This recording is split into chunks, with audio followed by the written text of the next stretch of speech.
tekad, kuatkan hati. Negeri ini memanggilmu kawan. Belajar, bergerak, berbagi untuk negeri. Guru penggerak, majukan pendidikan. Guru penggerak menghamba pada murid. Kreatif, rancang pembelajaran. Hargai potensi, tingkatkan prestasi. Lahirkan profil pelajar Pancasila. Belajar, bergerak, berbagi untuk negeri. Kita menjalin kolaborasi. Belajar, bergerak, berbagi untuk negeri. Demi bakti pada Ibu Pertiwi.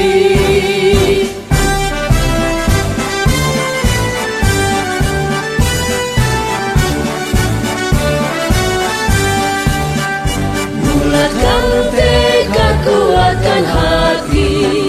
Negeri ini memanggilmu kawan. Belajar, bergerak, berbagi untuk negeri. Guru penggerak, majukan pendidikan. Guru penggerak menghamba pada murid. Kreatif, rancang pembelajaran. Hargai potensi, tingkatkan prestasi. Lahirkan profil pelajar Pancasila. Assalamualaikum warahmatullahi wabarakatuh. Perkenalkan, saya Sumarsi, calon guru penggerak angkatan 10 dari SDN Semper Timur 01 DKI Jakarta. Pada kali ini saya bersama dengan Ibu Siti Ramdhania Endang Prahmawati SPD. Beliau adalah Ibu Kepala Sekolah SDN Semper Timur 01 DKI Jakarta. Selamat pagi, Bu. Pagi, Bu Marsi. Bagaimana kabarnya Ibu hari ini? Alhamdulillah baik.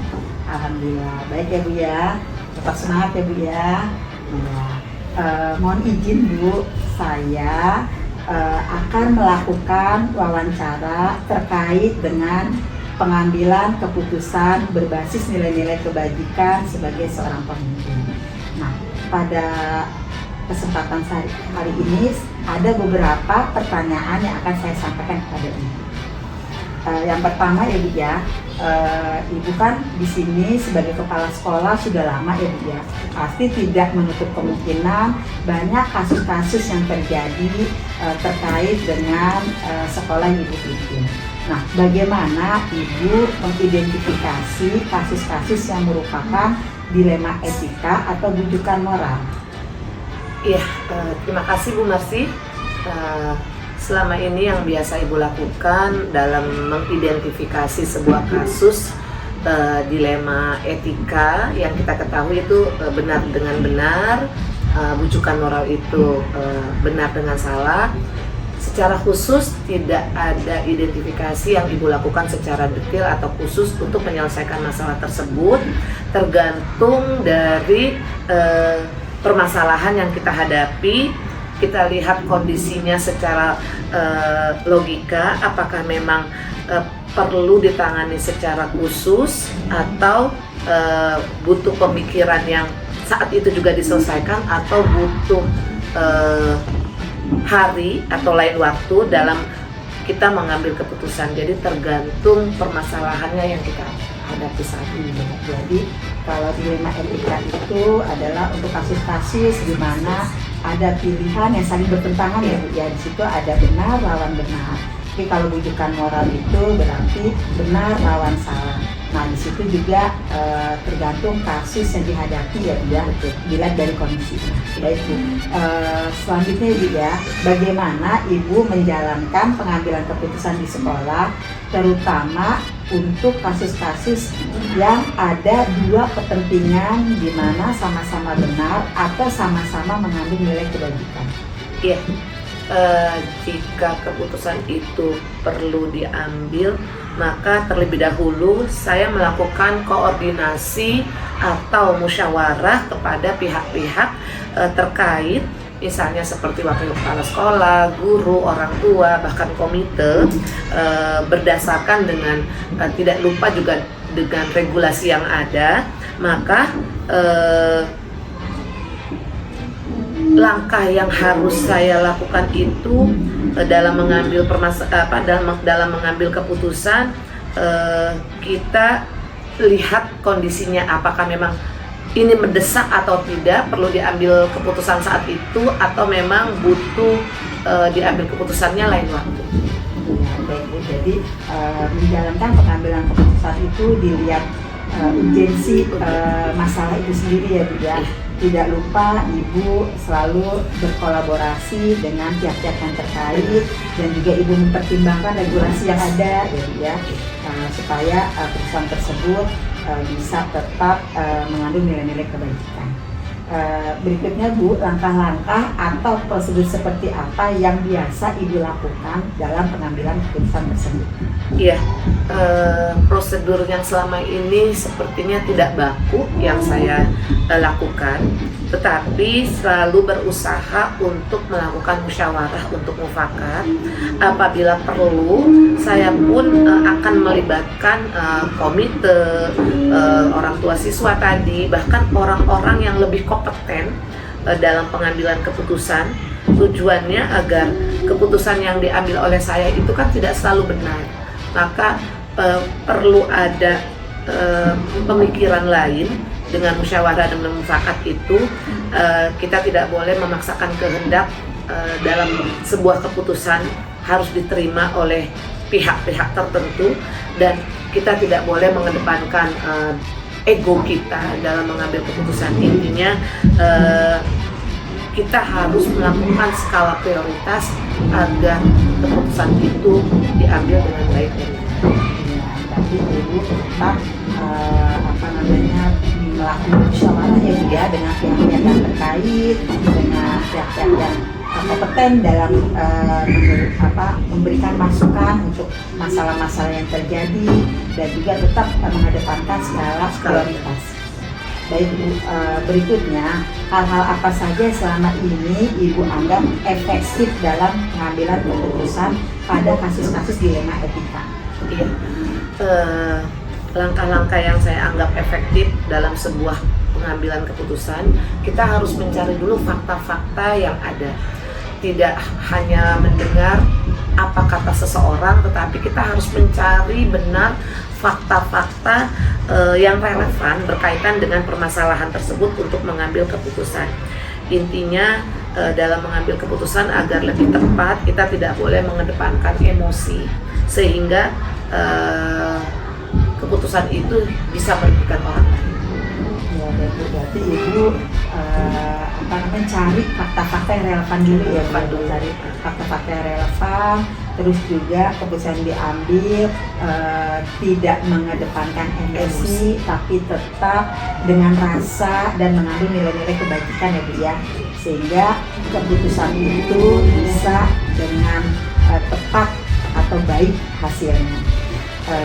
Untuk berikutnya, hal-hal apa saja yang selama ini merupakan tantangan dalam pengambilan keputusan pada kasus-kasus dilema etika? Biasanya tantangan-tantangan yang saya hadapi itu ketika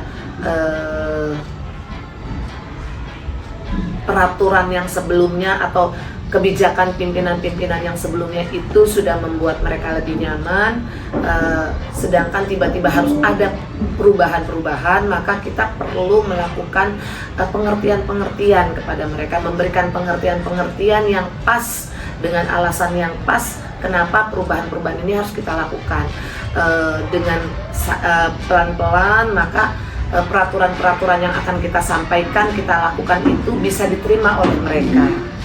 Berarti kan tantangannya karena mungkin mereka punya pandangan sendiri, punya pandangan sendiri, sehingga persepsinya juga berbeda-beda, dan pengambilan keputusannya juga menurut mereka berdasarkan pengalaman yang mereka dapat gitu kan dari mungkin pimpinan yang sebelumnya ya Bu ya, sehingga Ibu di sini memberikan suatu pengertian, penjelasan agar keputusan yang diambil betul-betul bisa dijalankan dengan baik dan tanggung jawab ya Bu ya, untuk kepentingan bersama. Baik Bu, untuk pertanyaan berikutnya ya Bu ya, apakah Ibu memiliki sebuah tata kala atau jadwal tertentu dalam sebuah penyelesaian kasus dilema etika? Apakah Ibu langsung menyelesaikannya di tempat atau memiliki sebuah jadwal untuk menyelesaikannya? Bentuk atau prosedur seperti apa yang Ibu jalankan? Iya. Langkah-langkah yang saya ambil dalam sebuah keputusan, kita melihat lagi dari segi permasalahannya, apakah permasalahan tersebut kompleks atau tidak. Kalau seandainya memang permasalahan itu butuh waktu diselesaikan hari itu juga, maka kita ambil keputusan hari itu juga, tetap dengan mengedepankan musyawarah. Tetapi bila permasalahan itu memang sangat rumit, begitu kompleks, maka kita perlu memikirkan kembali, menjadwal ulang kembali agar keputusan yang kita ambil itu tidak salah, sehingga butuh waktu yang benar-benar keputusan ini bisa diselesaikan, diambil dengan sebaik mungkin. Jadi dilihat dari urgensi atau kepentingan masalah yang terjadi ya.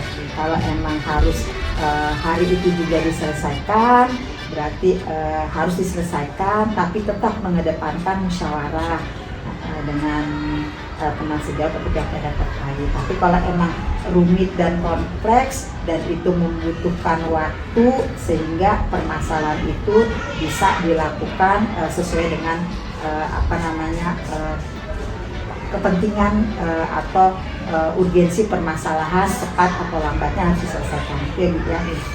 Berikutnya ya Bu, adakah seseorang atau faktor-faktor apa yang selama ini mempermudah atau membantu Ibu dalam pengambilan keputusan terkait dengan kasus-kasus dilema etika? Iya, di dalam sebuah pengambilan keputusan, tadi seandainya kita punya rasa kebimbangan, keraguan, maka yang saya lakukan langkah pertama itu kita mencari orang-orang yang lebih kompeten untuk diajak sharing agar permasalahan yang sedang kita hadapi itu benar-benar mendapat jalan keluar yang terbaik. Bila perlu, kalau memang kita harus mendatangkan pengawas atau pihak-pihak dinas yang lainnya yang benar-benar kompeten untuk diajak tukar pikiran dalam permasalahan tersebut, itu tidak menutup kemungkinan saya lakukan. Tujuannya tadi agar permasalahan yang saya hadapi itu benar-benar dapat diambil keputusannya secara tepat dan tidak merugikan pihak-pihak tertentu. Berarti di sini Ibu tetap mencari atau bermusyawarah dengan orang-orang yang kompeten dalam menangani kasus-kasus dilema etika, dan juga tidak menutup kemungkinan Ibu menghubungi pihak terkait mungkin berkaitan dengan kebijakan yang diambil dari adanya kasus dilema etika tersebut ya Bu ya. Ya, baik Bu, dari semua yang tadi Ibu sampaikan, pembelajaran apa nih Bu yang dapat Ibu petik dari pengalaman Ibu mengambil keputusan terkait dengan kasus-kasus dilema etika? Iya, pembelajaran yang bisa saya ambil dalam mengambil keputusan dari sebuah permasalahan itu, yang paling terpenting adalah kita melakukan musyawarah dengan baik, baik dalam lingkup yang kecil maupun lingkup yang sangat luas. Dan yang paling terpenting, kita juga harus sabar dalam menghadapi setiap permasalahan yang kita ambil, dan tidak lupa tetap minta bantuan kepada yang menciptakan kita agar keputusan itu benar-benar tidak merugikan siapapun dan semuanya lebih menerima dengan lapang dada. Iya, berarti di sini kita harus sabar ya Bu. Pertama kita harus sabar dan menghadapi kasus dilema etika tersebut.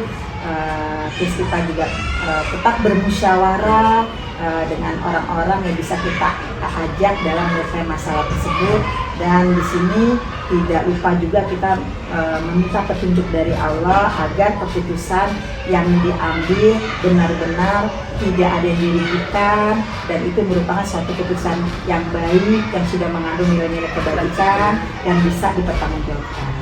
Baik Bu, terima kasih atas masukannya, sharingnya, sangat inspirasi sekali buat saya, bermanfaat sekali dengan pengalaman-pengalaman Ibu, bisa nanti saya pakai untuk kedepannya.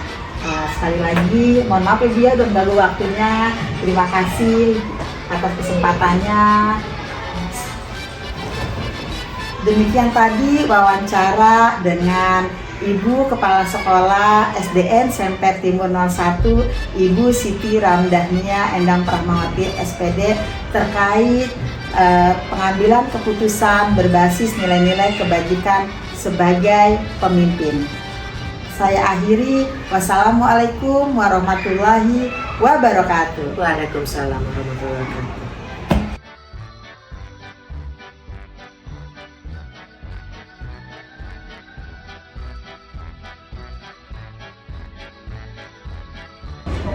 Assalamualaikum warahmatullahi wabarakatuh. Waalaikumsalam warahmatullahi wabarakatuh.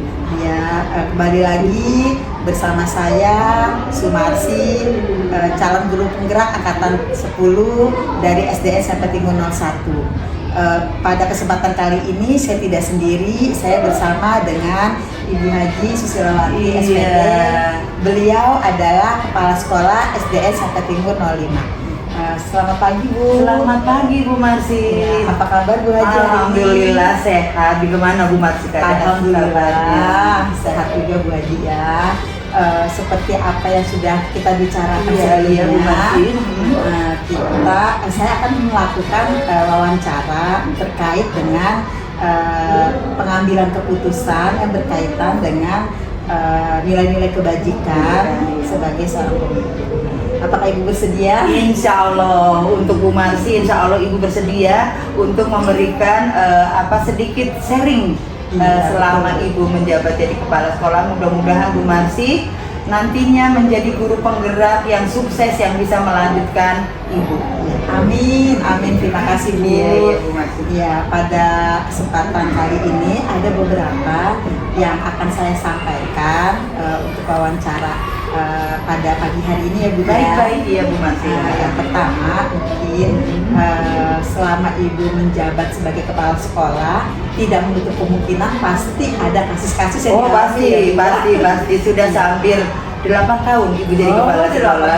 Ya, luar biasa ya Bu ya, Iya. biasa sekali, pasti banyak pengalaman. Iya, Insya Allah Bu Marsi. Begini Bu, yang pertama yang ingin saya tanyakan, bagaimana Ibu mengidentifikasi kasus-kasus yang merupakan dilema etika atau rujukan moral?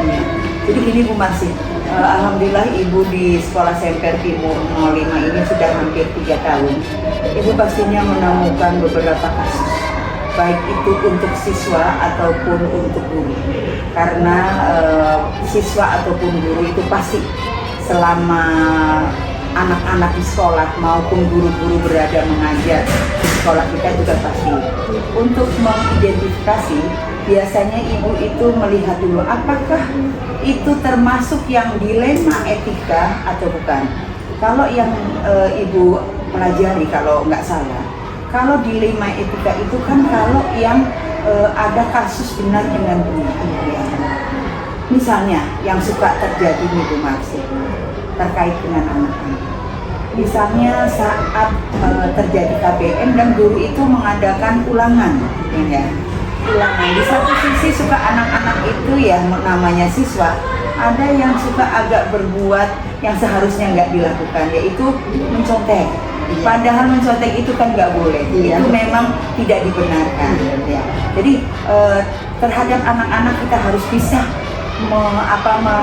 menerapkan bahwa kebenaran itu ya tetap benar, tidak boleh dicampurkan dengan yang salah. Jadi yang benar dengan benar itu namanya dilema etika. Ada lagi yaitu yang suka benar dengan salah. Misalnya ini terkait di sekolah ya Bu Marsi. Kita itu di sekolah kan ada yang suka ada terkait guru itu termasuk ada kegiatan misalnya yang sebentar lagi itu 17 Agustus ya. 17 Agustus misalnya kan kita ada acara gitu. ada acara untuk 17 Agustus. Memang sebenarnya tidak ada di dalam RKS itu untuk kegiatan 17 Agustus. Tapi suka ada guru yang suka memberikan saran, Bu, sudah misalnya anggarkan saja di sini. Ya, itu kan antara benar dengan salah. Itu yang suka terjadi. Jadi sebagai pimpinan, sebagai kepala sekolah, ibu sering menemukan adanya dilema etika, kemudian rujukan moral. Tapi bagaimana kita menyikapi? Nah, itu mungkin yang bisa ibu sampaikan terkait pertanyaan pertama yang Bu Marsih Ya, jadi pertama kenali dulu ya Bu ya Iya, kasusnya, iya. apakah ini termasuk dilema etika Iya. atau rujukan moral. Kalau misalnya mengandung nilai-nilai kebaikan benar lawan benar, berarti termasuk dilema etika. Kalau misalnya benar lawan salah, itu termasuk rujukan moral. Baik Bu, terima kasih atas jawabannya. Pertanyaan selanjutnya yaitu bagaimana Ibu menjalankan pengambilan keputusan di sekolah yang Ibu pimpin ini, terutama untuk kasus-kasus dilema etika yang berkaitan dengan adanya dua kepentingan, benar lawan benar atau sama-sama mengandung nilai kebaikan. Jadi gini, pertama kita menganalisis dulu. Menganalisis. Setelah kita analisis itu termasuk dilema etika atau rujukan moral. Setelah kita menganalisis, baru kita mencari solusinya. Ya, solusinya apa? Untuk anak yang suka nyontek, kenapa? Apa anak itu memang malas? Atau emang anak itu dalam posisi memang saatnya dia belum siap untuk mengikuti ulangan. Setelah itu, setelah ada solusi, kemudian kita membuat terakhirnya itu yang penting berpihak pada siswa, karena kurikulum mereka itu kan berpusat pada siswa, berpihak pada siswa. Selanjutnya setelah sudah ada analisis, solusi, kemudian kita evaluasi. Ya, setelah dievaluasi ya tentunya kita mengadakan refleksi, Bu Marsih, refleksinya, dan tetap harus berpihak kepada siswa, ataupun seandainya itu kepada guru ibu juga kita mengedepankan dari guru ataupun teknik. Itu bisa juga terjadi di teknik kita, Bu, yaitu dilema etika maupun rujukan moral, itu semua yang ada di sekolah bisa terjadi. Pun masyarakat juga seperti itu ya. Dan yang terakhir barulah kita laksanakan.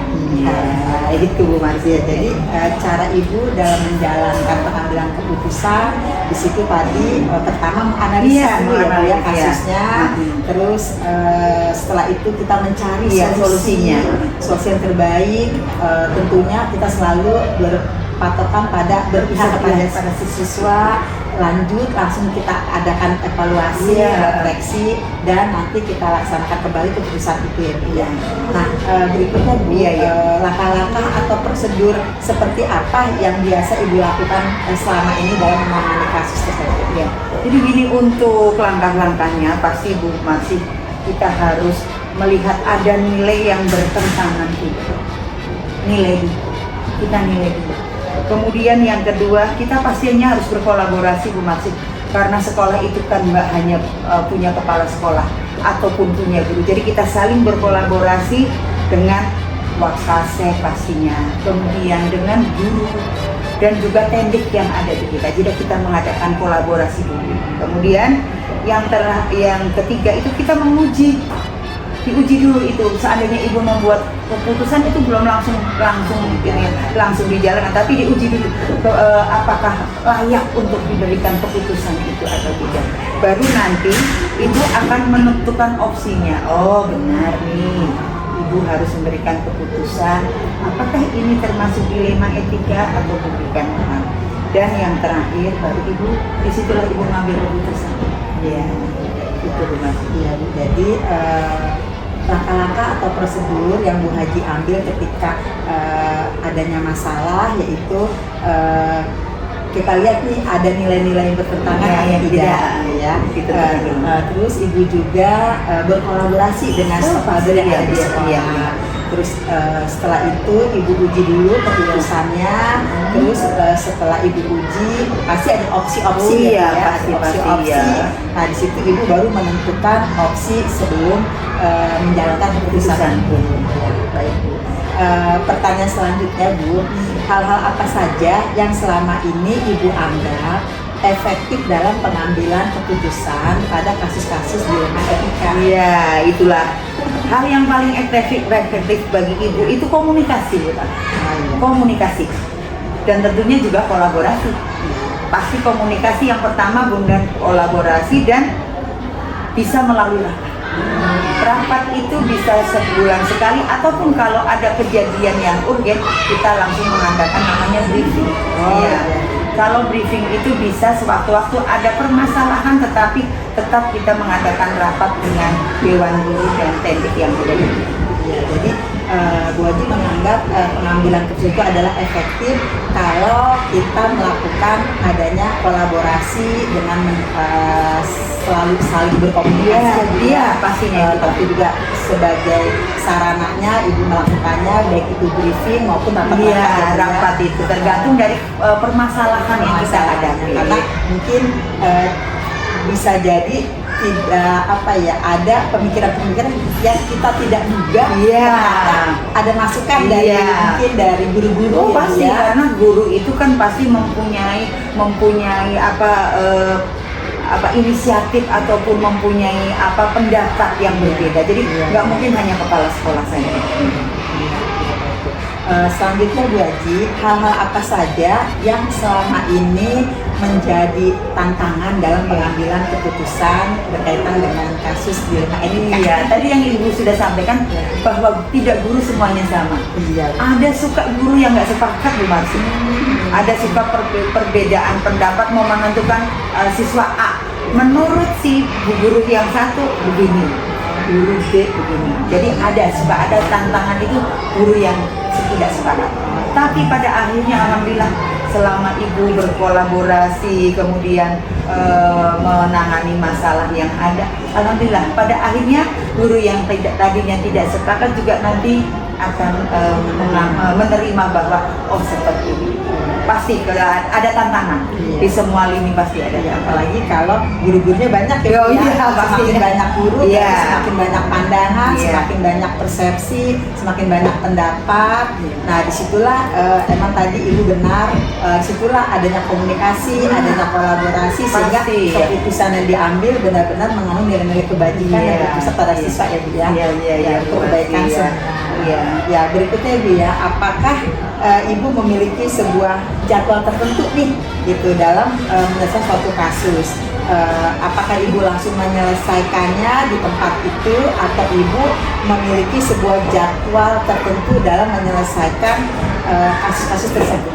Pastinya begini Bu Marsi, kan ada sesuatu yang keputusan memang harus terjadwal. Ya, jadi harus terjadwal. Tetap Ibu sebagai kepala sekolah mempunyai jadwal. Ya. Kemudian kalau ada kasus yang urgensi dari yang Ibu sampaikan, pastinya tetap kita melakukan rapat yang namanya briefing, harus segera disampaikan. Jadi ada dua, satu terjadwal dan satu yang urgensi, yaitu dengan mengadakan rapat briefing. Nah, tapi tetap kita harus kolaborasi dengan stakeholder yang ada di sekolah. Ya, berarti di sini kalau dilihat dulu dari tingkat kepentingan kasus itu. Kalau genting berarti Ibu tetap mengedepankan kolaborasi dan komunikasi dan mengadakan briefing secara mendesak atau bisa juga keputusan itu dijadwal. Ada jadwal mengikuti langkah-langkah Baik Bu, terus berikutnya Bu ya, adakah seseorang atau faktor-faktor yang selama ini mempermudah atau membantu Ibu dalam pengambilan keputusan terkait dengan kasus dilema etika? Iya, tentunya itu semua guru mempunyai peran masing-masing. Wakasek, wakil kepala sekolah Ibu, itu juga perannya berbeda dengan misalnya guru yang biasa menangani masalah koordinator UKS. Jadi semua guru mempunyai peran masing-masing, termasuk juga tendik Ibu. Itu mempunyai peran yang sangat luar biasa sehingga sekolah Ibu itu bisa melaksanakan tugas KBM, kemudian melayani masyarakat dengan sepenuh hati. Berarti di sini memberdayakan SDM yang ada. Iya, itu pasti sesuai dengan perannya, fungsinya masing-masing. Mungkin di pertanyaan terakhir dari boleh Bu Marti. Dari semua yang tadi Ibu sampaikan, pembelajaran apa yang dapat Ibu petik dari pengalaman Ibu dalam mengambil keputusan dilema etika? Pertama pasti ibu tidak buru-buru, tidak buru-buru, tidak terburu-buru. Jadi kalau keputusan dengan berburu-buru hasilnya kurang memuaskan. Yang kedua pastinya dengan menganalisis ya tidak terburu-buru, tetap menganalisis dan yang pastinya tidak merugikan. Ya, keputusan ibu itu tidak merugikan bagi yang mendapatkan keputusan dari itu.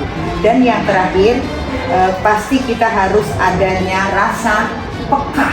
Ya, itu yang pertama, harus peka, masih peka terhadap semua permasalahan yang ada di sekolah dan tentunya dengan kerjasama, kerjasama kolaborasi dengan semua yang ada di sekolah.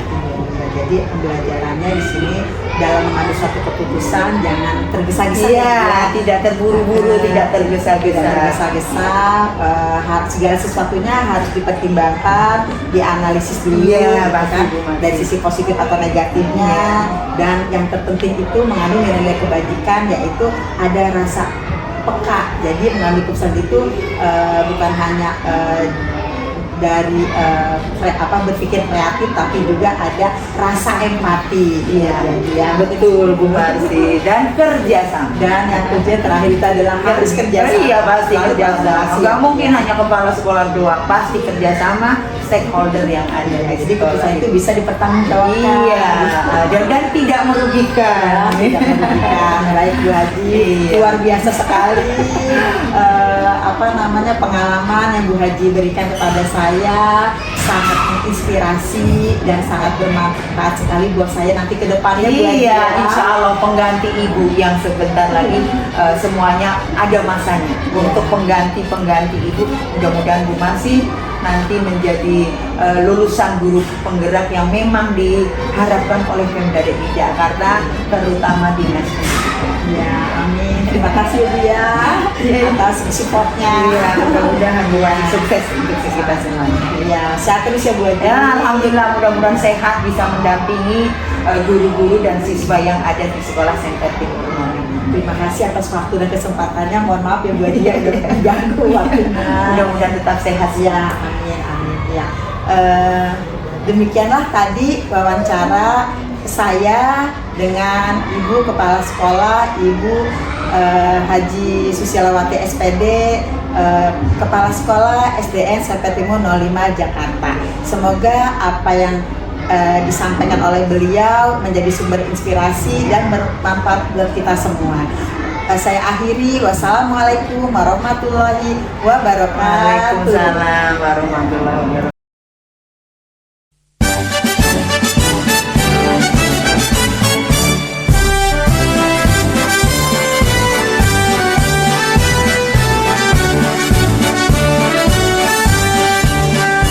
Bulatkan tekad, kuatkan hati, negeri ini memanggilmu kawan. Belajar bergerak berbagi untuk negeri, guru penggerak majukan pendidikan. Guru penggerak menghamba pada murid, kreatif rancang pembelajaran. Hargai potensi, tingkatkan prestasi, lahirkan profil pelajar Pancasila. Belajar, bergerak, berbagi untuk negeri, kita menjalin kolaborasi. Belajar, bergerak, berbagi untuk negeri, demi bakti pada Ibu Pertiwi.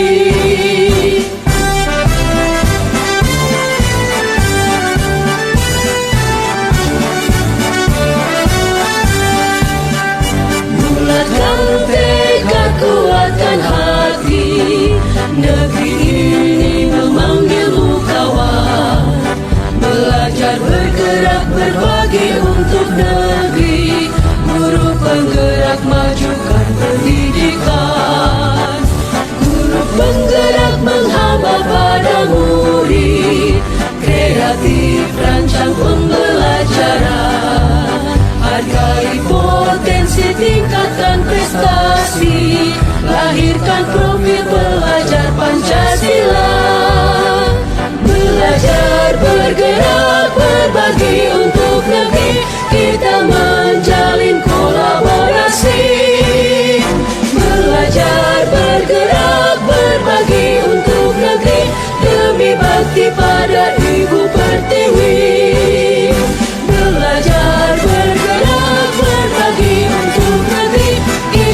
Dengan tekad kuatkan hati, negeri ini memanggilmu kawan.